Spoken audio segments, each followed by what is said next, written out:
Join me at the American Legion in Kearney next Saturday as we open the doors at 5:30 for the Nebraska State Banquet of the National Wild Turkey Federation.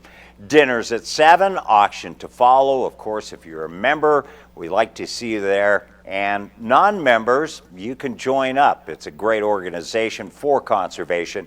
You can RSVP Peggy at this phone number as well to let her know kind of a head count, how many are going to be showing up next Saturday.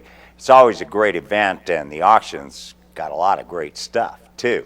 Well, what about the bird count? They didn't count birds this last week up in South Dakota, but we know there's still birds down in Kansas. We kind of blew by one of them there, but Cedar Bluff, still about 3,500 Canadas, 5,000 ducks in north central Kansas. Norton, 1,700 Canadas, 1,800 snows and blues, around 2,300 ducks. And of course, a lot of birds this last week with the cold weather, especially the ponds freezing up and so forth, have flown Nebraska right down into Kansas. So that's kind of a concern for waterfowlers. 5,000 geese, mainly Canadas at Lovewell, 10,000 snows and blues, and up to 25,000 ducks.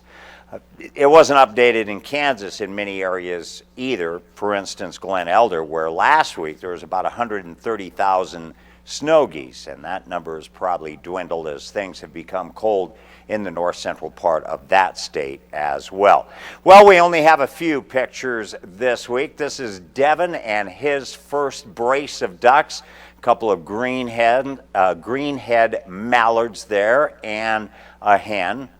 Devin is age 7. And a first deer for Mariah. She is 15 years old, and I would imagine that was during rifle deer season, or maybe even muzzleloader for that matter.